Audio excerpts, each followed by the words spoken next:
Assalamualaikum warahmatullahi ta'ala wabarakatuh. Magandang hapon sa inyo lahat. Ako po si Zaida Laliave Sema. Laliave. Taga Ilocos Norte ang nanay ko.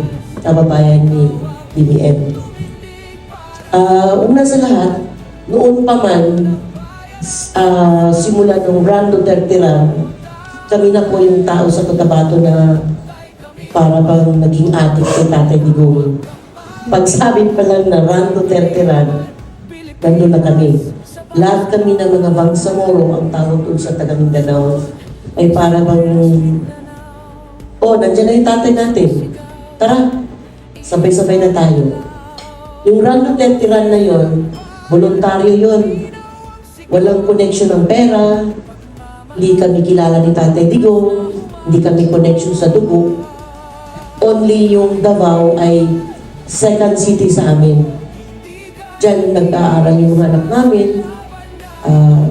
Nagkakaroon kami ng sakit, doon kami pumunta sa Davao. Welcome kami doon.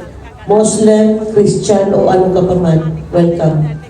Bawal po ang anti-Muslim, bawal po yung diskriminasyon sa Davao. Kaya napamahal sa amin ang mga Duterte. Doon nagsimula yung pagmamahal kay Tatay Digong. Hanggang sa isang araw, nananahimik ako sa office. Sa Bangsamoro Transition Authority akong nag-trabaho, nag-work, BTA ang tawag. Biglang tumawag si Janet Bacaso. Tayan. Ang ibig sabihin ng Tayan, love. Yan yung tawagan namin na magkakaibigan. May papunta dyan, galing ng simula Manila, pababa, mga kasama natin na mga Duterte. Sabi ko sana sila banda, sabi niya sa DOS. Ang ibig sabihin ng DOS, Dato Udin Sinsuat Maguindanao. Barn pa rin yan. Sabi ko dyan, nandito ang boss ko, kaya nasa clinic ako nag-work. Paano ko kaya sila ma-entertain? Hanggang sa umabot ng hapon, gabi, totoo yung sabi ni Ma'am Joey na kung isang linya na lang yung tinatakbuhan natin, kahit anong busy mo, kahit saan ka pa, pupuntahan mo at pupuntahan mo. So pumunta ako sa plaza, doon sa plaza namin, nandun sila. Hindi ko sila kilala. Kahit may nagsasabi, oy, nandyan si Sir Pao, nandyan si Sir Joey, si Ma'am Jassy, mga sikat na vlogger yan. Yun ang tatak doon, vlogger. So sabi ko, hindi ko yan nakita sila na ganyan. Bali, since na Duterte, pagkakita ko kay Ma'am, si Tatay Digong nung hinuli. Kasi kami na mga Muslim iba, ang tingin sa amin, terror. Ang tingin sa amin, killer. Ang tingin sa amin ay masamang-masamang. Pero deep inside, hindi. Pagkahuli kay Tatay Digong, yun ang nakatatak na hindi namin makakalimutan. Yang si Torre na yan, yung paghawak doon kay Atty. Delgran, hindi ako nagkakamali, halos itulak na. Yan ang masakit sa amin, pero wala kaming magawa dahil nandito sila at nandun kami sa Mindanao. Kasi kung nagkataon itong nangyari sa Davao, hindi ko na alam. Bakit namin mahal si Tatay Digong? More than 50 years, nagkaroon ng revolution sa Mindanao. Maraming namatay, maraming pinatay, maraming ni-rape, kahit bata, pinatay, nung time ng 1970s. Ipinanganak po ako noong May 29, 1970s. Yun na po yung namulatan ng aking mga mata. Kami na mga Muslim, para wala kaming lugar sa Pilipinas. Ang tingin ng mga itong tatay ng kasalukuyan nakaupo. Hirap lahat na pinagdaanan namin. Pero nung dumating si Tatay Digong, nakaupo si Tatay Digong, yung mga pangarap namin, yung gusto ng Bangsamoro na magkaroon kami ng sariling gobyerno, marinig kami, siya ang nakinig, ibinigay niya sa amin ng buong puso. Nagkaroon kami ng bar, nagkaroon ng negotiation, pub, cab, BOL, hanggang naging bar. Kaya namin mahal na mahal si Tatay Digo. Mahal na mahal namin. At ngayon, ang ginagawa ng gobyerno, pilit nilang ipag-away ang aming mga leader. Kaya kailangan ipauwi na si Tatay Digo. Kailangan umuwi na si Tatay Digo. Please po. Maraming salamat po. Bago po tayo umakyat pa Luzon, meron lang tayong side trip. Isa to sa mga pinaka-memorable namin na lugar na napuntahan. Bakit? Kung naaalala niyo po, na-inspire po ako sa lugar nila habang nag-wagayway po ako ng flag. Isa po sa pinaka-memorable sa akin is Dipolo. And bago ko magpakilala ang Luzon, side trip ko muna kayo dahil napakaganda ng lugar nila. Pagdating namin doon, nakita namin, they were all waiting for us. Nagwawagayway sila ng flag. And we are very grateful for what they did. Representative po ng Dipolo from Maldita, Miss Ma'am Thea.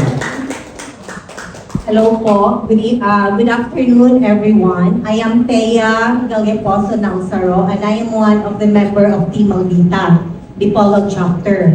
So, how do this group started? It started way back 2016 when Tatay Digong ran for office. And then, it started in Cebu City. So, Team Maldita Cebu City was, our convener then was the late Dr. Rowena Burden, and the late also Attorney Bruce Rivera, and of course, our Pinalangga Vice President Inday Sara. So, one of the doctors in Dipolog City, Dr. Mapet Limaco Gordiel, she was raised in Balamban, Cebu, but then married po siya sa Dipolog, so doon na po siya nag-reside. So she happens to be a friend of Dr. Rowena, and nag-ano po siya na kung pwede mag-organize ng Team Maldita in Dipolog City. So it only started for just the three of us, Dr. Mapet Gordiel, Dr. Marvy Soliva, and myself. And then, through the words of mouth, yun, pinili talaga namin yung members ng Team Maldita. Kasi yung Team Maldita is not just yung ayaw namin magpapasok ng mga politicians. So, it is just a small group, a private group.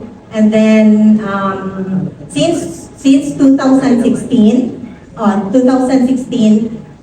yung grupo namin yung Word. Women of Rudy Duterte. Paano niyo po nalaman yung tayo kami naman? Yung tayo kami naman, nalaman po namin sa social media ni Sir Paulo. Kasi sikat po si Sir Pao, tsaka si Ma'am Joey, tsaka si Ma'am Chassie sa amin sa Dipolog City. Sikat po sila. So, wala talaga kaming idea na pupunta sila dito. Pero meron na kaming idea na merong time kami naman. Inaabangan talaga namin doon. Nung sa Bacolod sila, tapos Kabangkalan, merong tumawag sa akin, nag-bridge between me and Sir Pao, our common friend, si Sir Piloy Briones. So sabi niya, Jessie, so magpupunta sila Sir Pao. So nag-prepare kami. So ano lang, yung Team Maldita through chat brigade, na pupunta sila, tapos agad-agad yung mga kasamahan namin, nag-aantay na sa kanila doon sa Boulevard. Tapos kasi yung Dipolog City, hindi talaga, sa local, parang hindi talaga yun maka-Duterte. Pero pagdating ng presidential, sa national, Duterte talaga. Pusong-puso namin is Duterte, Tatay Digong. Landslide na si Tatay Digong. So pagdating namin doon, sabi namin, aabangan namin sila. So Yun Yun na nga, nga. 2 days Oo. kaming nagstay sa Dipolog kasi sa sobrang daming tao, first day and second day. And that was very memorable. Thank you, Ma'am. You're Thank you po. welcome. Thank you po, Miss Thea. Ayun po, eto na. Paluzon na kami. But, saludo po ako sa kanila dahil winelcome naman po kami ng taga Luzon, in fairness naman. Pero yung na-experience namin sa Visayas at Mindanao, sobrang pagmamahal. Kaya natanong ko po sa kanya ng isang araw, Sir, paano niyo pong nakakayanan po dito sa Luzon, Sir, knowing na meron din po ba kayong mga na-experience, mga ganito? Siya na po ang magkukwento para sa inyo. Palakpakan po natin and I'm very grateful, Mr. Placido po. Tinawagan pa nila ako na may tumawag tayong chance na mapicturean siya doon sa airport. Wala kasi akong alam na ano eh. Kasi si Tatay Digo, idol ko talaga to what he have done to our nation. Hindi siya pwedeng kalimutan. Hindi pwedeng kalimutan ang ginawa niya. Kaya nag-support ako sa kanila na ako lang. Isip ko, padala lang to, ganyan. Confident ako noon eh. Sabi ko, makikita ko siya, invited naman ako after Hong Kong doon sa, parang may schedule sila Tokyo. So, mauwi naman ako doon every month. So, makikita ko siya. Wala, pagka March 11, ano na. So, patawag ako, nagpaano kami, nag-rally. Doon ako, iyak na iyak. Kasi mahilig akong mag-ano eh, if I idolize. Pa-picture sana, tapos I'll keep it. Pero wala. Yung recent ba? Wala. Nag-ano ako ba, parang overthink. Paano kung hindi na ako makapagpa-picture, mga ganon. Naisip ko. Ayun, sa akin lang, dahil sa pagmamahal ko natin sa kay Tatay Digong, dahil I really appreciate to what he have done to our nation. Iba talaga ang impact. So, I even sent my daughter sa Tokyo to study kasi hindi na ako confident dito sa Philippines. And this is totoo naman. Maraming nagsasabi na mga the same thing din, no? Also, yun, hindi pwede siyang kalimutan. That's my second. Pagmamahal ko sa kanya o namin sa Visayas kay Tatay Digong, kaya ginawa namin yun. And of course, pangalawa, I have a regret, parang feeling ganon. At pangatlo, hindi makatarungan ang ginawa nila kay Tatay.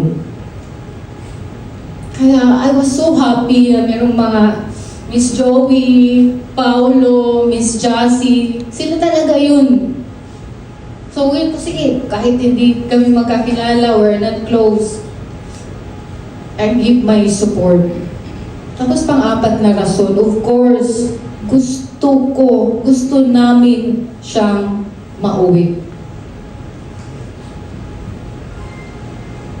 Yun yung story ko, pero sorry kung naiyak. Maraming salamat po, no, Ma'am Tim.